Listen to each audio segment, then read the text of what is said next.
Nih, Tuhan berkati. Salam sejahtera di dalam kasih Tuhan Yesus Kristus. Sahabat yang diberkati oleh Tuhan, kita bersyukur buat waktu dan kesempatan yang Tuhan beri bagi kita untuk belajar bagian dari isi firman Tuhan. Saya mengajak bagi kita untuk belajar dari kitab Lukas pasal 23 ayat 33 hingga ayat 43. Tapi sebelumnya mari berdoa.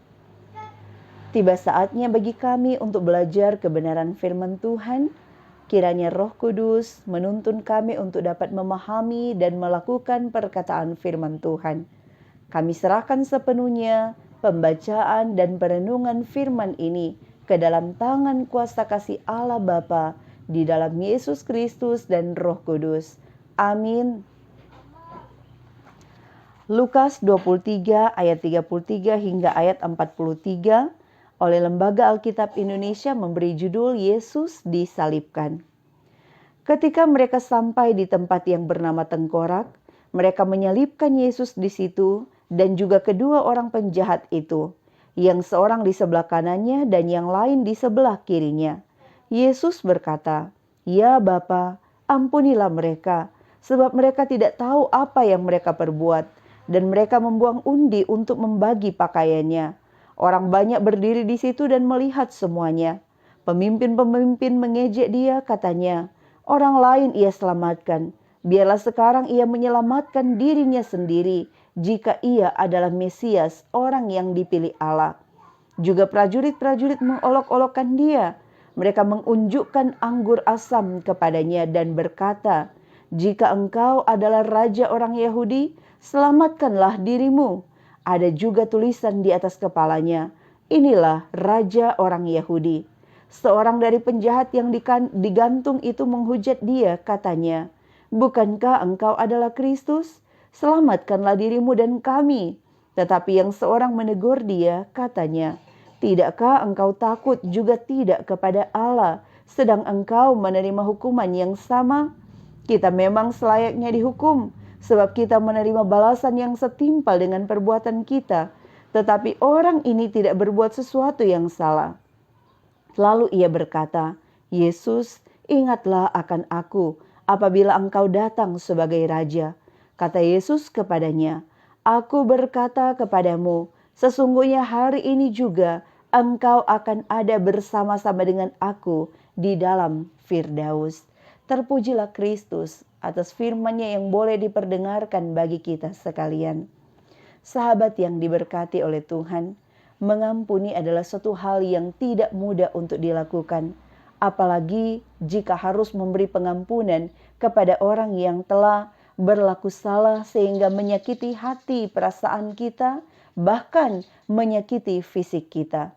Mengampuni berarti membebaskan orang lain dari segala tuntutan atas kejahatan yang mereka perbuat bagi kita, baik itu tuntutan pribadi kita ataupun tuntutan berdasarkan hukum.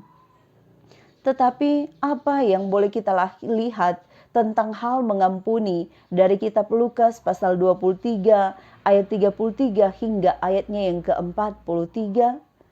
Kitab Lukas ditulis oleh seorang tabib yang bernama Lukas. Dia adalah satu-satunya penulis kitab Injil yang tidak berasal dari keturunan Yahudi, melainkan dari Yunani. Dan dalam pasal 1 ayat 1 kitab Lukas, Lukas mencatat bahwa kitab ini ditujukan secara khusus kepada yang bernama Theophilus yang mulia. Theophilus yang mulia kemungkinan adalah seorang yang terpandang di masa itu, memiliki jabatan sehingga dia dianggap sebagai seorang yang mulia, seorang yang memiliki nama di masa itu. Tetapi juga jika dilihat dari arti nama Theophilus, dari bahasa Yunani Theo artinya Tuhan dan Philus atau Philia berarti kasih terhadap sesama. Jadi arti nama Theophilus ialah sahabat dari Tuhan Allah. Hal ini menunjukkan bahwa Theophilus bisa saja ditujukan kepada sahabat-sahabat Allah, yakni setiap orang percaya. Baik orang percaya di masa lampau, yakni di abad mula-mula, tapi juga bagi kita sekalian orang percaya di masa kini.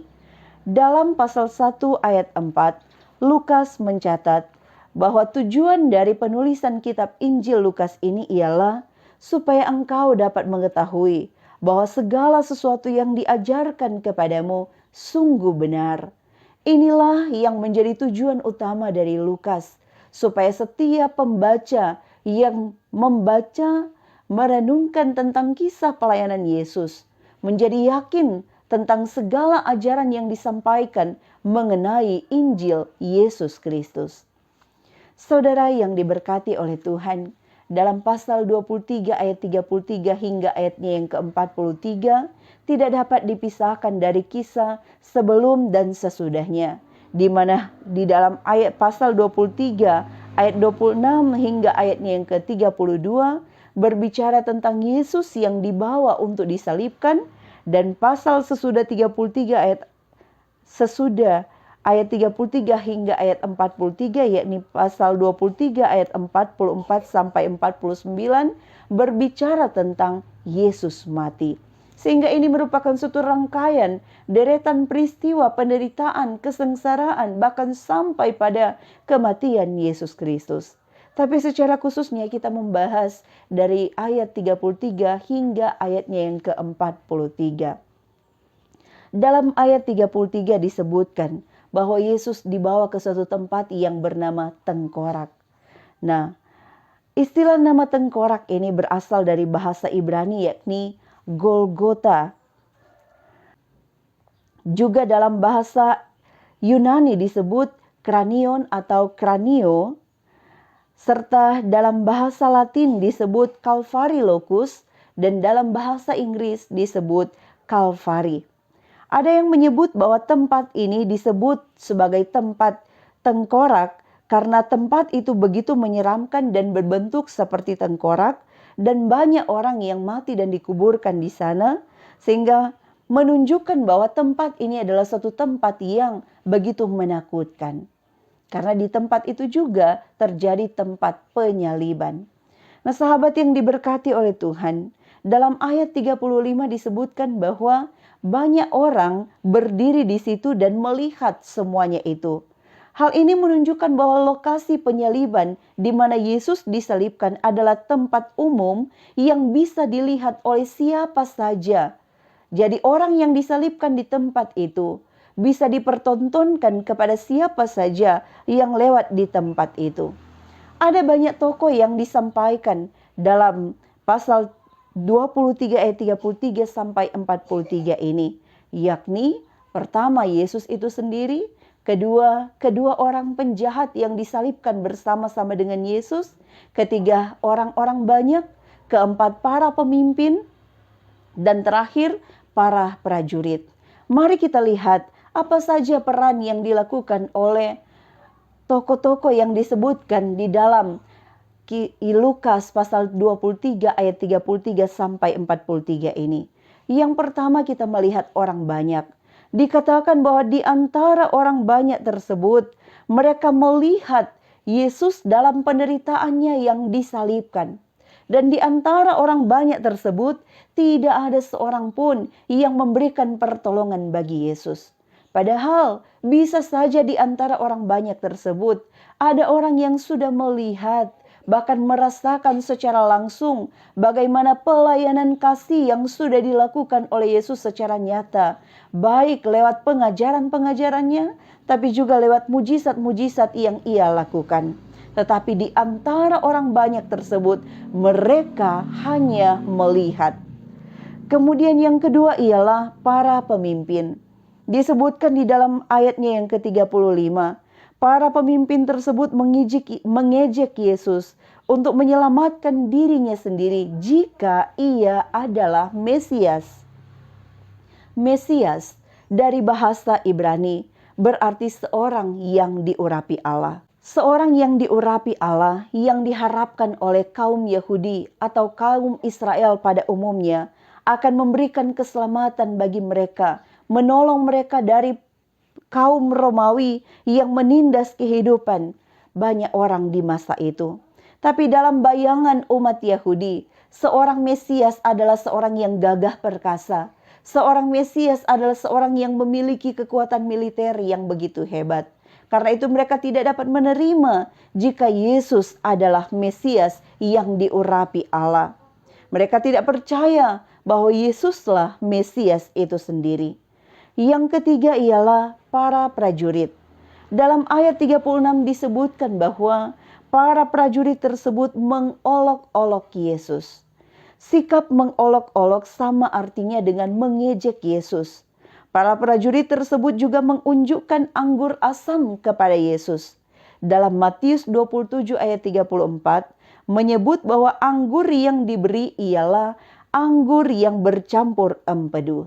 Berbeda dengan anggur pada saat perjamuan perkawinan di Kana yang disebutkan dalam kitab Yohanes, khususnya Yohanes pasal 2 ayat 10, kata anggur dalam anggur yang baik itu diterjemahkan dari kata onion atau onios. Sementara dalam Lukas pasal 23 ayat 36 pembacaan kita saat ini, kata anggur asam dari bahasa Yunani yang digunakan ialah oxon atau oxos, yang berarti anggur asam seperti larutan cuka. Anggur sebenarnya baik untuk digunakan untuk mengobati orang yang terluka, supaya ada rasa sakit yang berkurang. Tetapi jenis anggur yang diberikan terhadap Yesus adalah jenis anggur yang tidak memberikan dampak apa-apa untuk memberikan keringanan dalam rasa sakit yang dialami oleh Yesus. Bahkan tidak layak untuk diminum. Sehingga bisa dikatakan bahwa sikap mereka memberikan anggur asam bukanlah untuk memberikan pertolongan bagi Yesus, tapi justru untuk semakin mengolok-olok Yesus atas penderitaan yang ia alami. Bahkan di dalam ayat 38 dituliskan, inilah raja orang Yahudi. Tapi dalam kitab Yohanes mencatat bahwa Pontius Pilatus menuliskan Yesus Nazarenus Rex Judaeum, atau yang biasa kita singkat dengan sebutan INRI, yang berarti Yesus orang Nazaret, Raja orang Yahudi. Itulah sikap yang dilakukan oleh para prajurit. Yang keempat, kita melihat kedua orang penjahat yang disalibkan bersama dengan Yesus. Hal ini merupakan penggenapan nubuatan di mana Yesaya mencatat dalam Yesaya pasal 53 ayatnya yang ke-12. Sebab itu, aku akan membagikan kepadanya orang-orang besar sebagai rampasan, dan ia akan memperoleh orang-orang kuat sebagai jarahan, yaitu sebagai ganti karena ia telah menyerahkan nyawanya ke dalam maut, dan karena ia terhitung di antara pemberontak-pemberontak, sekalipun ia menanggung dosa banyak orang, dan berdoa untuk pemberontak-pemberontak. Dalam ayat 39-42, kita melihat secara khusus catatan Lukas tentang sikap kedua penjahat yang disalibkan bersama-sama dengan Yesus. Sikap penjahat yang pertama ialah, ia menghujat Yesus dengan mengatakan, "Bukankah engkau adalah Kristus? Selamatkanlah dirimu dan kami." Kristus dari bahasa Yunani berarti yang diurapi, sama dengan kata Mesias dalam bahasa Ibrani. Penyebutan Kristus dalam ayat ini merupakan suatu penghinaan, di mana Yesus sebagai orang yang diurapi dianggap tidak mampu untuk menyelamatkan dirinya sendiri, apalagi menyelamatkan orang lain. Penjahat yang menghujat Yesus betul-betul keterlaluan. Sebab andai kata Yesus benar seorang yang berdosa, seorang pendosa, apakah perlu untuk menghujat Yesus padahal mereka sama-sama disalibkan? Sahabat yang diberkati oleh Tuhan, kita melihat dengan perbedaan penjahat yang pertama dan penjahat yang kedua. Penjahat yang kedua justru menunjukkan sikap yang bertentangan. Ia membela Yesus dengan menegur sikap penjahat yang pertama. Di atas kayu salib, penjahat yang kedua ini justru menunjukkan kesadaran dirinya bahwa ia memang seorang yang berdosa, seorang yang bersalah dan layak menerima hukuman yang diberikan kepadanya. dan ia menunjukkan kepercayaannya bahwa Yesus bukanlah seorang yang disalibkan karena dosa yang telah ia perbuat. Hal ini mungkin dilakukan oleh penjahat yang kedua ini karena ia sudah melihat bagaimana sikap Yesus ketika Yesus disalibkan dan bagaimana sikap Yesus terhadap banyak orang yang mencela, mengolok-olok serta mengejek bahkan menyalibkan dia. Bahkan di dalam ayat 42, di detik-detik menjelang kematian, maka penjahat itu meminta supaya Yesus mengingat akan dia ketika Yesus datang sebagai raja. Hal ini menunjukkan bahwa penjahat yang bertobat ini menyadari bahwa kematian yang akan ia alami di kayu salib itu bukan akhir dari segalanya, sebab keselamatan itu ada dan keselamatan itu berasal dari Yesus yang berkuasa sebagai raja. Itulah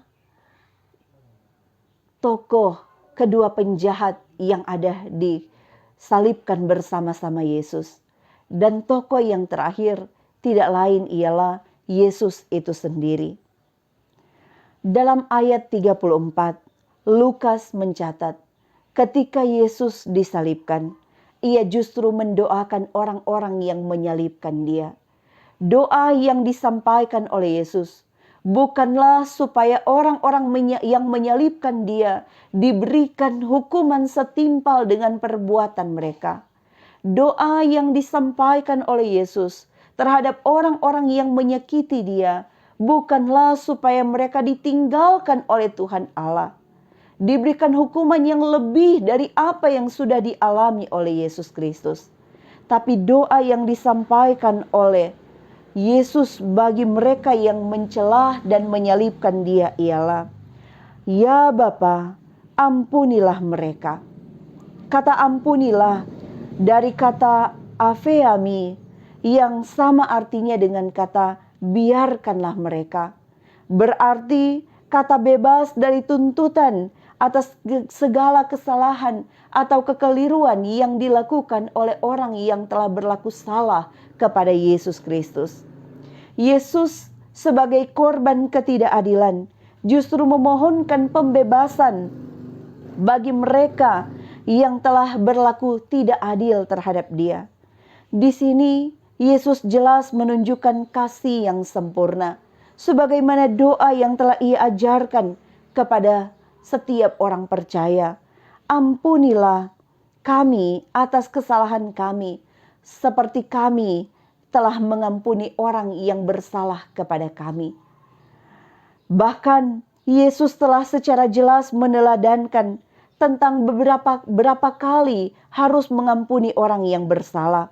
Dalam Matius 18 ayat 22, Yesus mengajarkan untuk mengampuni sampai 70 kali 7 kali. Suatu pengampunan yang tak terbatas. Bahkan dalam hal ini, Yesus juga tidak menaruh dendam terhadap mereka yang berlaku salah terhadap Yesus. Bahkan Yesus menganggap sebab mereka tidak tahu apa yang mereka perbuat. Di sini Yesus melihat manusia yang berbuat jahat kepadanya adalah orang-orang yang justru perlu dikasihani. Sebab sesungguhnya mereka adalah orang-orang yang sedang tersesat atas sikap mereka. Pencapaian yang begitu luar biasa dari makna Yesus disalib bukan hanya ketika Yesus mampu menahan sakit di atas kayu salib, tetapi justru ketika Yesus mampu menjadi jalan pendamaian antara manusia dengan Tuhan Allah. Bagaimana Yesus menyatukan kembali hubungan yang terpisah karena dosa antara manusia dengan Allah. Inilah yang membedakan Yesus sebagai korban penghapus dosa, penebus dosa, dengan korban-korban yang disebutkan dalam perjanjian lama. Sebab Yesus yang dikorbankan di kayu salib dilakukan atas dasar pengorbanan yang besar, kasihnya yang begitu besar bagi umat manusia. Dalam ayat terakhir yakni ayat 43, Yesus menjawab permintaan penjahat yang bertobat agar mengingat akan dia ketika Yesus kembali sebagai Raja. Permintaan penjahat yang bertobat ialah supaya Yesus mengingat dia. Tetapi jawaban Yesus terhadap penjahat yang bertobat itu ialah lebih dari apa yang diminta oleh penjahat yang bertobat itu. Karena Yesus justru mengatakan, pada hari ini juga engkau akan bersama-sama dengan aku di dalam Firdaus. Firdaus dari bahasa Yunani yang berarti sorga. Lihatlah bagaimana cara Yesus menjawab doa orang yang percaya, doa orang yang bertobat. Ia menjawab lebih dari apa yang diminta. Ia menjawab lebih dari apa yang dibayangkan, asalkan ada ketulusan hati. Kata-kata Yesus bahwa pada hari ini juga engkau akan bersama-sama dengan aku di dalam Firdaus, mengingatkan kita tentang peristiwa Adam dan Hawa.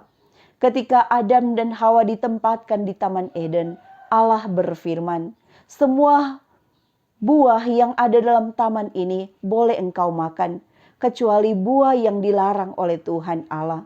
Karena ketika engkau memakan buah ini, pastilah engkau mati. Kematian yang dialami oleh Adam dan Hawa ialah kematian putusnya hubungan Adam dan Hawa dengan Tuhan Allah. Diusirnya Adam dan Hawa dari Taman Eden. Itulah kematian yang dirasakan oleh Adam dan Hawa. Tetapi kini ketika Yesus mengatakan pada hari ini engkau akan bersama-sama dengan aku dalam Firdaus. Hal ini menunjukkan bahwa tempat Allah, surga yang begitu indah, juga terbuka bagi setiap orang percaya. Yesus telah membuka jalan pendamaian antara manusia dengan Tuhan Allah. Yesus telah menjadi Raja yang berkuasa. Ketika ia hendak menyelesaikan misi keselamatannya bagi dunia ini. Dan tempat itu kini terbuka bagi setiap orang yang mau bertobat dan datang kepada Tuhan Allah di dalam Yesus Kristus. Sahabat yang diberkati oleh Tuhan, sesungguhnya kisah ini dicatat oleh Lukas untuk mengingatkan setiap orang percaya di abad pertama akan pengorbanan Yesus Kristus, supaya mereka tetap setia, supaya mereka tetap bertekun di dalam Tuhan sekalipun tekanan berat yang mereka alami. Sebab sesungguhnya Yesus yang disalibkan, ia disalibkan bukan karena dosa pribadinya, melainkan karena untuk menanggung dosa umat manusia. Hal ini tentu membawa pengharapan bagi orang-orang Yunani dan Yahudi yang percaya kepada Yesus Kristus untuk tetap percaya bahwa penderitaan bahkan kematian sekalipun bukanlah akhir dari segalanya. Sebab Yesus satu-satunya jalan pendamaian dengan Allah. Dialah Mesias, Raja yang diurapi Allah. Bagaimana dengan kehidupan kita di saat ini? Penderitaan merupakan hal yang melekat di dalam kehidupan kekristenan. Diejek, diolok, bahkan ditinggalkan oleh orang lain, termasuk oleh orang-orang yang kita percayai, orang-orang yang kita kasihi, sungguh merupakan suatu hal yang tidak mudah dihadapi. Apalagi jika diikuti dengan terluka secara fisik yang bisa menyebabkan kematian. Tetapi apa yang Yesus mau ajarkan kepada kita sekalian melalui Lukas pasal 23 ayat 33 sampai 43 ini? Yesus mengajarkan kepada kita untuk mengampuni orang yang bersalah kepada kita. Yesus tidak mengajarkan kita untuk membalas kejahatan dengan kejahatan, tetapi Yesus justru mengajarkan kepada kita memberi pengampunan dan memohonkan pengampunan Tuhan atas orang yang bersalah kepada kita.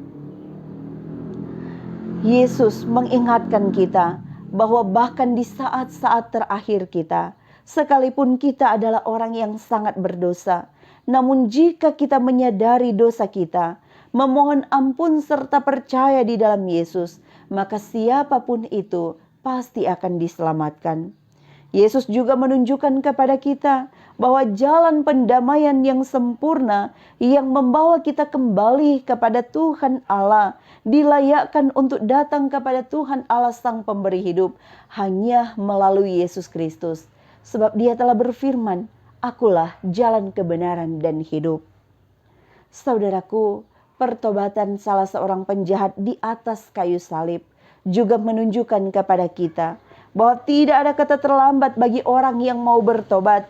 Selalu ada kesempatan bagi mereka yang benar-benar mau datang kepada Tuhan, sekalipun ajal telah mendekat. Saudara-saudara, adakah kasih sebesar kasih Yesus? Adakah dosa yang tidak dapat diampuni? Selagi ada kesempatan, mari kita berusaha hidup berdamai dengan orang lain. Berusahalah untuk menjadi pendoa pengampunan bagi orang yang bersalah kepada kita. Sebab kita pun telah lebih dahulu didoakan, diberikan pengampunan oleh Tuhan Yesus. Di minggu terakhir di mana kita, warga Gereja Masih Injili di Minahasa, diajak untuk merenungkan kesengsaraan Yesus, mengingatkan kita, kadang ada saja penderitaan yang kita alami yang tidak disebabkan oleh karena kejahatan kita. Tetapi ada rancangan Allah yang begitu sempurna, mendatangkan keselamatan bukan saja bagi satu orang, bukan saja bagi pribadi kita, tapi bagi semua orang. Tapi juga bagi banyak orang. Itulah makna tersalib sekalipun tidak bersalah. Tuhan Yesus menolong kita semua. Terimalah berkat Tuhan. Kiranya kasih karunia, damai sejahtera di dalam nama Tuhan Allah yang adalah Bapa, Putra, dan Roh Kudus melingkupi umat Tuhan yang mau memberi pengampunan kepada setiap orang yang bersalah, tapi juga bertobat dari setiap perilaku yang salah di hadapan Tuhan. Amin.